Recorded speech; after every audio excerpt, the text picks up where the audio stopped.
Hello साथियों, नमस्कार। क्या हाल चाल? बढ़िया सब। तो दोस्तों, आज मैं आपको बताऊंगा क्लास 12th हिंदी की कॉपी कैसे लिखना है। ठीक है, अगर आपने मेरे द्वारा बताया गया तरीका अपनाया तो समझ लीजिए बोर्ड एग्जाम में आपको 95% लाने से कोई रोकने वाला नहीं है। तो कौन सी ट्रिक अपनानी है, किस तरीके से कॉपी को लिखना है, आज हम पूरा विस्तार से समझने वाले हैं।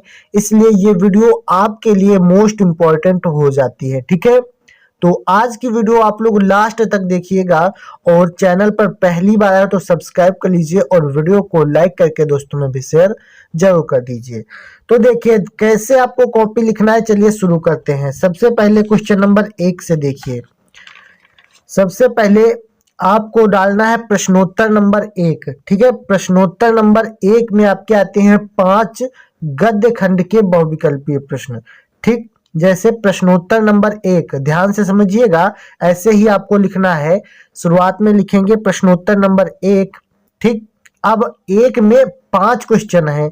तो सबसे देखिए का, खा, गा, घा, अंगा, 5 प्रश्न है। तो का प्रश्नोत्तर नंबर 1 में का वाले का जो भी आंसर सही है, जैसे पहला सही है, ठीक है, तो आपको लिखना है प्रश्नोत्तर नंबर 1 का पहला, का और पहला यहाँ पे। ठीक है, और जो सही आंसर है, जैसे राहुल सांकृत्यायन इसमें सही आंसर है। ठीक, तो वो लिख दिया, उसके आगे आपको सही का निशान लगा देना है। ठीक है, इस प्रकार से लिखना है पांचों। उसके बाद जैसे खा वाला आप हल कर रहे हो तो का के बाद खा, और खा का कौन सा, तो तीसरा सही है, खा खंड का तीसरा वाला सही है। क्या सही है? संस्मरण, उसके आगे टिक लगा देना है। ठीक है, इस प्रकार से आपको गद्य खंड के बहुविकल्पी प्रश्न हल करने हैं। इसी प्रकार से पांचों हल करना है। कैसे? पहले का डालेंगे, फिर खा, फिर गा, फिर घा, फिर अंगा। ठीक है, एक भी क्वेश्चन इसमें छोड़ना नहीं है। जो क्वेश्चन आपको आता है उसको पहले टिक कर दीजिए और जो नहीं आता है उसको गोला छूटा रहने दीजिए। ठीक है, जब लास्ट पेपर हो जाए, अगर कहीं से जुगाड़ बन रहा है तो ठीक है, कोई बता दे तो लगा दीजिएगा, अगर ना बताए तो अपने आप से कोई भी एक सही आंसर जो हो आपको लगे वो टिक कर दीजिएगा। ठीक है, पांचों क्वेश्चन आपको हल करना है, क्या पता तुक्का में सही हो जाए, है ना, इस प्रकार से। तो 5 प्रश्न आपको ऐसे हल करने हैं। उसी प्रकार आपको प्रश्नोत्तर नंबर 2 के हल करना है। इसमें आएंगे पद्य खंड के बहुविकल्पीय प्रश्न।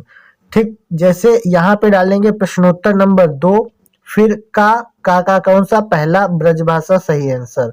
ठीक, उसके बाद खा का तीसरा स्वर्णकाल सही आंसर, फिर गा का चौथा सूरदास सही आंसर। ठीक है, जो सही आंसर है वो आपको लिखना है, उसके आगे राइट ट्रिक आपको मार देना है। ठीक है, यानी प्रश्नोत्तर नंबर डालेंगे ऊपर और एक लाइन से पांचों प्रश्न इसमें हल करेंगे। ठीक है, तो 10 प्रश्न इस प्रकार से आपको बहुविकल्पी हल करने हैं।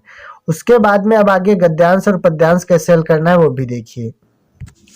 उसके बाद में आता है प्रश्नोत्तर नंबर 3। ठीक है, आपको इसी प्रकार से गद्यांश हल करना है, जो ट्रिक बताने जा रहा हूं।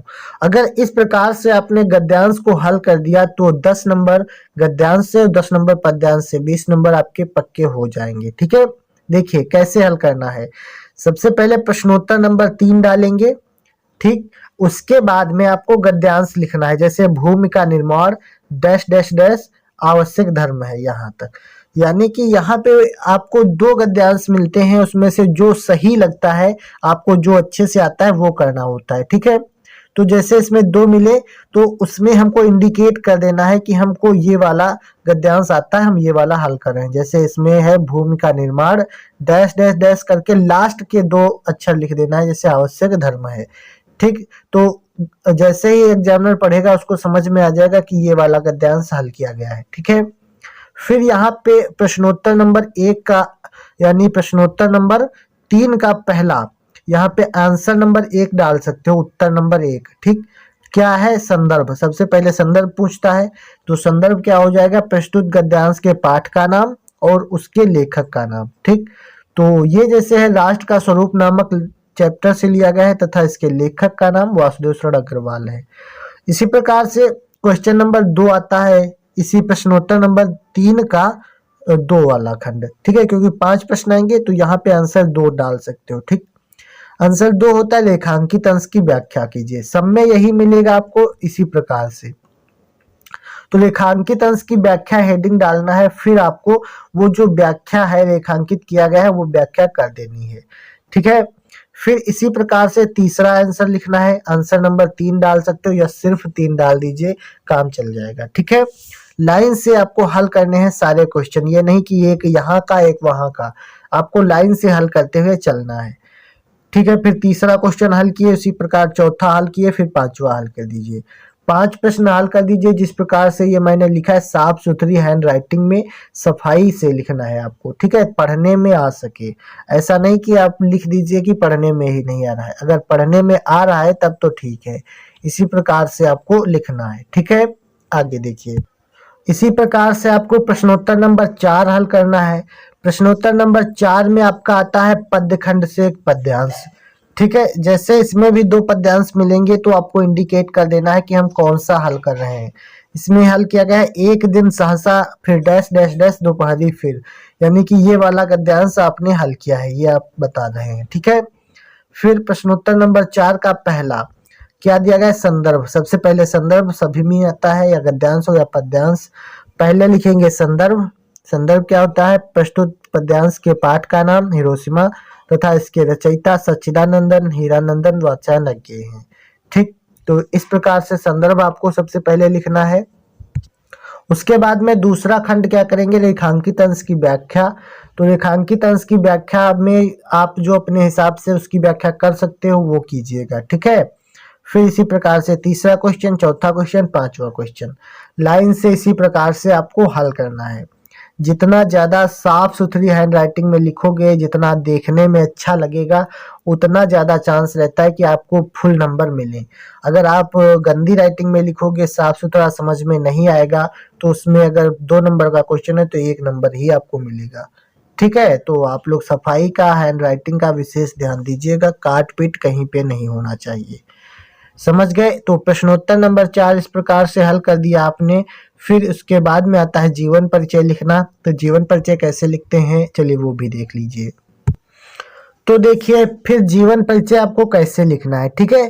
तो यहाँ पे आप लिखेंगे प्रश्नोत्तर नंबर 5 का, क्योंकि यहाँ पे 2 जीवन परिचय लिखने होते हैं, एक 5 का में होता है पद यानी गद्य खंड से, और एक 5 खा में आता है पद्य खंड से, ठीक है। तो यहाँ पे गद्य खंड से है वासुदेव शरण अग्रवाल का जीवन परिचय। इसको कैसे लिखना है, क्या ट्रिक अपनानी है, चलिए देखते हैं।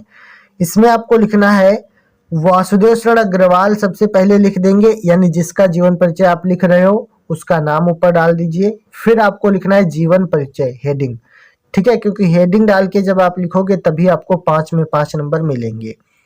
तो जीवन परिचय में क्या लिखना है, भारतीय संस्कृत और पुरातत्व के विद्वान वासुदेव शरण अग्रवाल का जन्म 1904 ईस्वी में उत्तर प्रदेश के मेरठ जिले के खेड़ा ग्राम में हुआ था।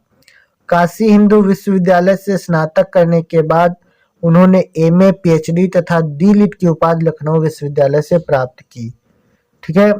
और उन्होंने पाल, संस्कृत, अंग्रेजी आदि भाषाओं एवं उनके साहित्य का गहन अध्ययन किया।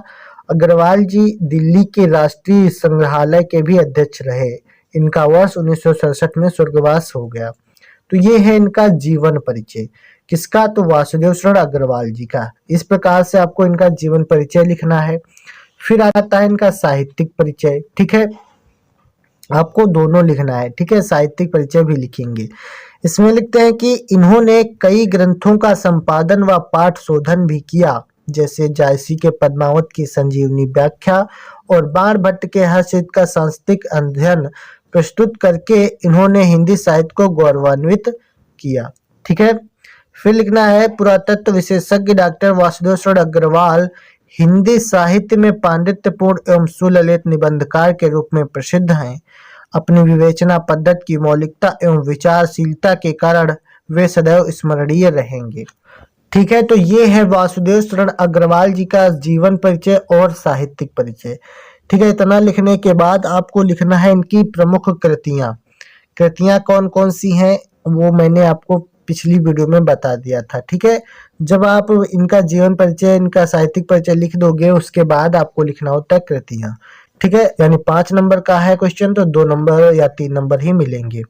जब कृतियां भी आप लिख दोगे तो पूरे 5 में 5 नंबर मिल जाएंगे। ठीक है, तो इस प्रकार से जीवन परिचय कोई भी आए आपको इसी तरह से लिखना है। उसके बाद में आगे देखिए, उसके बाद में इसी प्रकार से आपको सारी कॉपी लिखते हुए चलना है, जैसे मैंने स्टार्टिंग में बता दिया था। ठीक है, फिर आता है आवेदन पत्र लिखना और आपका आता है निबंध लेखन। ठीक है, तो देखिए सबसे पहले प्रश्नोत्तर नंबर 13 में आपको लिखना होता है आवेदन पत्र। ठीक है, तो प्रश्नोत्तर नंबर 13 डालेंगे। फिर किस बारे में आवेदन पत्र है, जैसे ये आवेदन पत्र है ऋण प्राप्ति है तो आवेदन पत्र, तो वो हमको डाल देना है। ठीक है, इसमें मैंने क्वेश्चन इसलिए लिखा है ताकि आपको समझा सकूं। आपको क्वेश्चन नहीं लिखना है, बस आपको ये डालना है ऋण प्राप्ति है तो आवेदन पत्र, यानी जिस लिए आवेदन पत्र लिख रहे हैं वो रीजन आपको डालना है। ठीक है, जैसे क्वेश्चन दिया जाता है अपना कुटीर उद्योग प्रारंभ करने हेतु किसी बैंक के प्रबंधक को ऋण प्रदान करने हेतु एक पत्र लिखिए, यानी बैंक के प्रबंधक को ऋण प्राप्ति हेतु पत्र लिखना है। ठीक है, इसमें से आपको कंक्लूजन मिल गया, तो वही आपको डाल देना है ऋण प्राप्ति हेतु आवेदन पत्र। फिर आपको यहाँ पर लिखना है सेवा में शाखा प्रबंधक महोदय, भारतीय स्टेट बैंक मुजफ्फरनगर उत्तर प्रदेश। मतलब जिसको बताया जा रहा है, जैसे क्वेश्चन में बताया गया किसी बैंक के प्रबंधक को, ठीक है, तो आपको क्या करना है शाखा प्रबंधक महोदय को लिखना है। फिर इस बैंक का नाम, यानी किस बैंक के शाखा प्रबंधक को दे रहे हो, तो भारतीय स्टेट बैंक, और ये कहाँ स्थित है यानी उसका एड्रेस, तो मुजफ्फरनगर उत्तर प्रदेश। इस प्रकार से आपको सेवा में लिखना होता है। समझ गए, तो सेवा में आप लोग लिख लोगे। फिर यहाँ पे डालना होता है दिनांक। दिनांक जब आप लिख रहे हो तो यहाँ पे कोई डेट एग्जैक्ट मैटर नहीं करती है, कुछ भी आप दिनांक डाल सकते हो। ठीक है, कोई भी दिनांक डाल दीजिएगा, बस इसके नीचे दिनांक पढ़नी चाहिए। फिर आता है विषय। विषय क्या है, जो जिस चीज के बारे में आप ये पत्र लिख रहे हो, काहे के लिए लिख रहे हो, तो कुटीर उद्योग प्रारंभ करने हेतु ऋण प्राप्ति के लिए। काहे के लिए, तो कुटीर उद्योग प्रारंभ करने हेतु ऋण प्राप्ति के लिए आवेदन पत्र आप लिख रहे हो। ठीक है, तो ये हो गया आपका मोटा मोटा इस प्रकार से आवेदन पत्र लिखा जाता है। सेवा में लिखोगे शाखा प्रबंधक महोदय, यानी जिसको लिख रहे हो, उसके बाद में दिनांक, फिर आपका विषय। फिर इतना लिखने के बाद महोदय लिखना है और महोदय के नीचे अपनी सारी समस्या लिख देनी है कि सविनय निवेदन है कि मैं बीए पास बेरोजगार युवक हूँ, मैं इसलिए अपना कुटीर उद्योग प्रारंभ करना चाहता हूँ, मुझे ये चाहिए, मुझे वो चाहिए। जो भी आपकी समस्या है आप अपने हिसाब से महोदय करके लिखना शुरू कर सकते हो। ठीक है, जब ये सब लिख जाए तो उसके नीचे आपको क्या करना है, सबसे नीचे धन्यवाद लिख देना है। जब आपकी पूरी समस्या खत्म हो जाए फिर धन्यवाद लिखना है। धन्यवाद के नीचे भवदीय डाल देना है। भवदीय जैसे आपका आज्ञाकारी शिष्य पहले डालते थे ना, उसी प्रकार आपको डालना है भवदीय। ठीक, भवदीय आबासा ABCD या फिर XYZ कुछ भी, अपना नाम और रोल नंबर मत डालना। इस प्रकार से अगर आप लोग हिंदी की कॉपी फुल करते हो तो मैं गारंटी लेता हूँ 95% नंबर आसानी से ला सकते हो। ठीक है, अब आपको ध्यान रखने योग्य क्या बातें हैं। सबसे पहली बात, आपको क्या करना है, कॉपी को जितना अच्छा हो सके साफ सुथरा लिखिएगा। कोई भी कटिंग ना हो, कोई भी घिचपिच ना हो, है ना, मतलब पढ़ने में साफ साफ दिखाई देना चाहिए। जैसे एग्जामिनर को लगे तो उसको साफ साफ समझ में आना चाहिए कि क्या लिखा गया है। और दूसरी बात, सारे क्वेश्चंस को एक साथ कीजिए। जैसे गद्यांश आप हल कर रहे हो तो उसमें 5 प्रश्न होते हैं, तो पांचों प्रश्नों को एक साथ में हल करना है। ये नहीं कि 2 प्रश्न यहाँ हल किए 3 प्रश्न आगे हल कर रहे हो, ऐसा नहीं करना है। ठीक है, जब एक साथ हल करते हो तो एग्जामिनर को भी आसान रहता है नंबर देने में और उसको चढ़ाने में। ठीक है, ऐसे 2 नंबर यहाँ 2 नंबर वहाँ तो वो अच्छा नहीं लगता है, 2 नंबर देकर वो चला जाएगा, आप कुछ नहीं कर सकते। ठीक है, तो एक तरफ से आपको पेपर को हल करना है और जितना अच्छा हो सके साफ सुथरी हैंड राइटिंग में लिख के आना है और कोई भी क्वेश्चन छोड़ना नहीं है। जितने भी क्वेश्चन आपको आ रहे हैं वो कर दीजिए, जो नहीं आ रहे हैं उनको अपने आप से बनाकर भी लिख के आइएगा। ठीक है, तो उम्मीद करते हैं वीडियो आपको काफ़ी पसंद आई होगी।